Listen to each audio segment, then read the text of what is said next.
की स्टार्टिंग में हम एक लड़के को देखते हैं जो समुद्र में बहकर आइलैंड के किनारे आ गई है। इस लड़के का नाम जिन है और इसके साथ में इसका फ्रेंड भी बहकर यहाँ पर आ गया था। वो उसके पास में जाकर उसे चेक करती है तो उसे पता चलता है कि वो बुरी तरह से जख्मी है और अब कुछ ही देर बाद में वो मारा भी जाता है। ये देखकर जिन काफी परेशान हो जाती है और बाद में वो उसकी बॉडी को यहीं पर छोड़कर वो आइलैंड को एक्सप्लोर करने के लिए चली जाती है। लेकिन ये जो आइलैंड था यहाँ पर कोई भी नहीं था। ये आइलैंड पूरी तरह से सुनसान है, यानी कि जिन यहाँ पर फंस चुकी है। अब इसके बाद जब वो आइलैंड के अंदर जाती है तो उसे यहाँ पर एक बैग मिलता है जिसके अंदर एक पर्स और कुछ बच्चों का सामान था। उसे यहाँ पर एक मेडिसिन भी मिलती है जिसमें 4 की डेट लिखी हुई थी, जिससे जिन को समझ आता है कि बहुत सालों पहले यहाँ पर कोई आया था। उसे इन सभी सामान में माचिस भी मिलती है जिसे वो अपने पास में रख लेती है। वो वापस अब समुद्र के किनारे आती है और उसे यहाँ पर गिरा हुआ एक बड़ा सा खोखला पेड़ दिखाई देता है। इसे देखकर अब जिन को आइडिया आता है कि रात में वो अपनी सेफ्टी के लिए इसे यूज कर सकती है। खैर अब यहाँ पर जिन अपनी पहली रात किसी तरह से गुजारती है और अब सुबह होने पर वो देखती है कि समुद्र के किनारे कई सारी मछलियां बहकर आ गई हैं। उनमें से एक छोटी शार्क भी थी जिसका जो आधा शरीर था वो किसी के द्वारा खाया गया हुआ था। अब जन यहाँ से अपने खाने के लिए कुछ मछलियां ले लेती है और अब तभी जन की नजर यहाँ 3 ग्रेव्स पर पड़ती है। ये देखकर जन अपने दोस्त के लिए भी उन्हीं के पास में एक ग्रेव खोदती है क्योंकि उसके दोस्त की जो बॉडी थी वो सड़ने लगी थी। खैर अब अगले दिन जब जन आइलैंड के चक्कर लगा रही थी तो वो देखती है कि किसी ने उसके दोस्त के बॉडी को निकाल कर आधा खा लिया है। ये देखकर जन काफी घबरा जाती है और उसे कुछ भी समझ में नहीं आ रहा है कि आखिरकार ये किसने किया। उसे लगता है कि शायद यहाँ पर कोई जानवर है जो इस आइलैंड पर रहता है, इसीलिए जन अब एक लकड़ी को अपने हथियार बनाते हुए उसे नुकीला करती है और इसकी मदद से वो अपनी सेफ्टी करेगी। अब इसके बाद वो आइलैंड पर बैठकर उसी जानवर का इंतजार करने लगती है। खैर अब इसके बाद में रात हो जाती है और जन को अब नींद आने लगती है, लेकिन वो जानवर जो था वो अभी तक यहाँ पर नहीं आया था। अगले दिन अब जब जन की आँख खुलती है तो वो समुद्र में एक सूटकेस को देखती है। वो सूटकेस को अब लेने के बारे में सोचती है, इसलिए वो समुद्र में जाकर उस सूटकेस को ले लेती है। अब तभी उसे यहाँ पर नीचे कुछ महसूस होता है। वो नीचे जाकर देखती है तो यहाँ पर उसे एक बड़ा सा होल दिखता है। इसे देखकर वो काफी हैरान है। अब वो यहाँ से बाहर आकर सूटकेस को खोल के देखती है जिसके अंदर इसमें कुछ जूते और कुछ कपड़े मिलते हैं। इन कपड़ों को वो पहन लेती है। अब जब रात होती है तो जन अपने सामान को चेक कर रही थी तो उसे इसमें कुछ फोटोज मिलती हैं जिन्हें वो देखने लगती है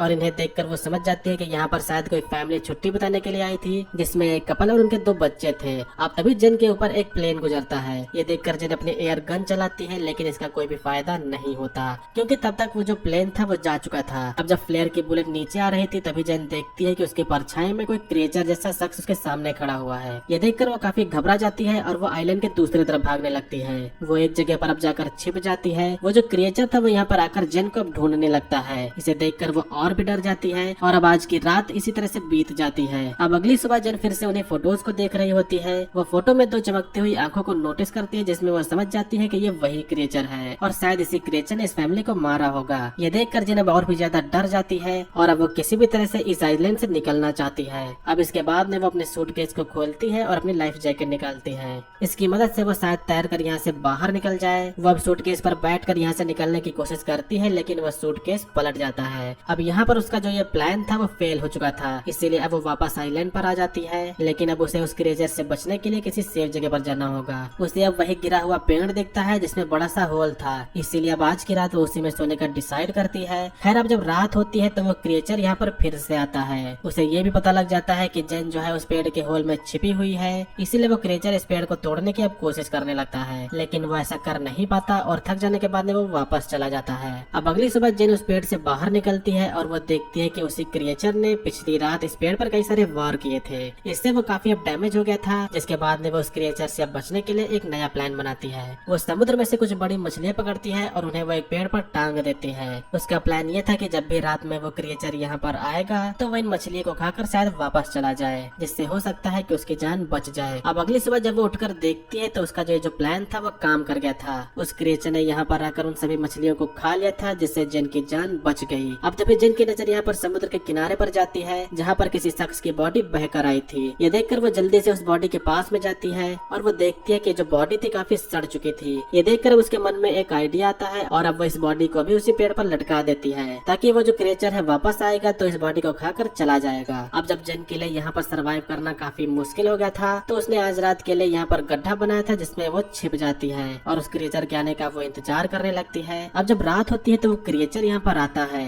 और जन पहली बार उस क्रिएचर को देखती है। वो क्रिएचर को देखकर काफी ज्यादा डर जाती है क्योंकि वो जो क्रिएचर था वो दिखने में काफी खौफनाक था। अब वो क्रिएचर यहाँ पर आकर उस बॉडी को खा जाता है। जिन को इधर अभी भी अपना अपने पास से कुछ आवाजें सुनाई दे रही थी। अब जैसे ही वो देखती है तो उसे वहाँ पर क्रिएचर के पैर दिखाई देते हैं। अब जब अगली सुबह जेन जगती है तो वो सबसे पहले यही सोचती है कि उसे अपने बचाव के लिए एक सेफ जगह चाहिए। अब जैसा कि उसने क्रिएचर की हाइट देख ली थी, इसीलिए वो अपने लिए पेड़ के ऊपर एक झूला तैयार करती है ताकि वो जो क्रिएचर है वो उस तक पहुँच ना सके। इसके बाद वो उस झूले में जाकर बैठ जाती है। खैर अब जब रात होती है तो वो क्रिएचर फिर से यहाँ पर आता है और उसे यहाँ पर जेन के होने का एहसास भी हो जाता है। इसीलिए वो झूले वाले पेड़ को जोर जोर से हिलाने लगता है और इस वजह से वो जो झूला था वो भी टूट जाता है। अब जेन नीचे गिर जाती है, जिसके बाद में वो क्रिएचर जेन का पीछा करने लगता है। जेन अपनी जान बचाकर यहाँ से भागती है और तभी जेन देखती है कि वो क्रिएचर जमीन से ज्यादा तेज पानी में दौड़ रहा है। वो एक ही मोमेंट में उसके सामने आकर खड़ा हो जाता है। वो क्रिएचर अब जेन को उठाकर पानी में फेंक देता है और जेन अब किसी तरह से अपने आप को संभालती है, जिसके बाद में वो जल्दी से पानी से बाहर आती है और एक पेड़ के पीछे जाकर वो छिप जाती है। खैर अब अगली सुबह जब जेन जगती है तो उसका पैर काफी जख्मी हो चुका था, इसीलिए वो खुद को साफ करने के लिए समुद्र में जाती है।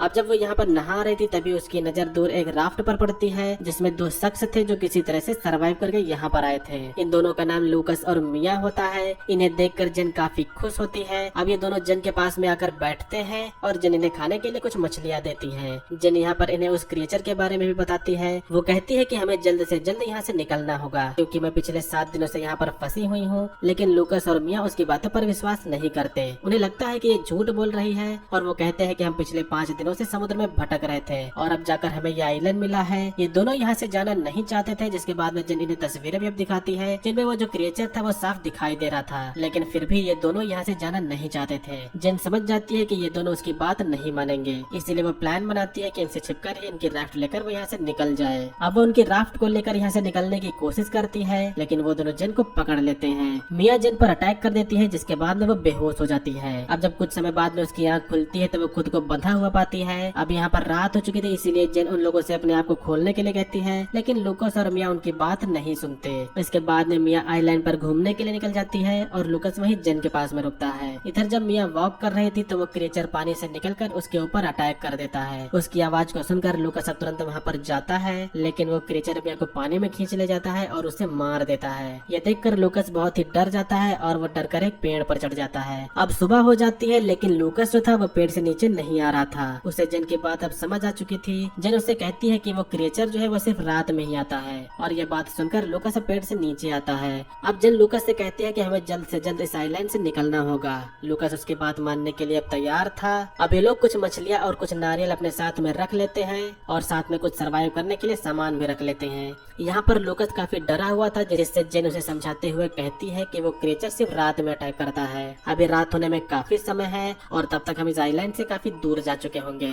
इसके बाद में जेन उसी क्राफ्ट में जाकर बैठ जाती है, जहाँ पर वो यहाँ काफी सारा खून बिखरा हुआ देखती है। जेन समझ जाती है कि पिछले 5 दिनों में इन दोनों ने सरवाइव करने के लिए जरूर किसी अपने इंसानी साथी को मारकर खाया होगा। खैर अब जैसे ही ये दोनों अपनी क्राफ्ट से यहाँ से निकलने लगते हैं तो लूकस को पानी में वही क्रिएचर दोबारा दिखाई देता है। ये देखकर ये दोनों काफी घबरा जाते हैं और उस क्राफ्ट को वो चारों तरफ से ढक लेते हैं। लेकिन अब तभी वो जो क्रिएचर था वो उनकी क्राफ्ट में घुसकर उन पर अटैक कर देता है। ये देखकर लूकस उसे फ्लेयर गन से उस पर अटैक करता है, लेकिन वो जो क्रिएचर था वो जेन को पकड़कर अपने साथ में ले जाता है। जेन के पास में एक नाइफ था जिसे निकालकर वो उस पर कई बार अटैक करती है। इधर अब लूकस भी जेन को बचाने के लिए पानी में जाता है और ये देखकर वो क्रिएचर जेन को छोड़ देता है। लूकस को पकड़ लेता है। वो उसे लेकर बड़े से हॉल में चला जाता है, जहाँ ये देखकर जेन किसी तरह से तैर कर फिर से उसी आइलैंड पर पहुंच जाती है। जेन को यहाँ पर उसकी मौत का काफी दुख होता है, इसीलिए वो क्रिएचर का सामना करने का डिसाइड करती है। इसके बाद अब यहाँ पर पड़ी हुई लकड़ियों के सहारे नुकीले हथियार बनाती है, लेकिन ये जो औजार थे वो कम नुकीले लग रहे थे, इसीलिए अब वो उन ग्रेव्स को खोदती है और उसमें से कंकाल को निकालकर उनसे काफी नुकीले हथियार बनाती है। अब वो क्रिएचर को आग से जलाने का प्लान भी बनाती है, इसीलिए वो यहाँ पर पड़ी हुई सूखी झाड़ियों को इकट्ठा करती है और उनसे एक घेरा बनाती है। अब उसने आखिरकार यहाँ पर एक ट्रैप तैयार कर लिया होता है। खैर कुछ देर बाद में जब रात होती है तो वो क्रिएचर यहाँ पर आता है। वो क्रिएचर इस समय उसी जगह पर है जहाँ पर जेन ने ट्रैप लगाया था और तभी अब जेन झाड़ियों में आग लगा देती है, जिससे वो क्रिएचर आग में फंस जाता है। अब जेन अपने नुकीले हथियार से उस क्रिएचर पर अटैक करने लगती है, जिससे वो जो क्रिएचर था वो काफी घायल हो जाता है। लेकिन इसी बीच में वो क्रिएचर जेन को पकड़ लेता है। जेन उस पर अटैक करके भागने की कोशिश करती है, लेकिन उसके भागने के बावजूद भी क्रिएचर उसके सामने आ जाता है। इस समय वो जो क्रिएचर था वो काफी जख्मी हो चुका था, इसीलिए वो अब यहाँ पर गिर जाता है। यह देखकर जेन उस पर कई सारे वार करती है और बाद में उसका वो गला काट देती है। अब हम यहाँ पर देखते देखते हैं कि जिन ने जो आग लगाई थी उसे पूरा आइसलैंड ही जलने लगा था,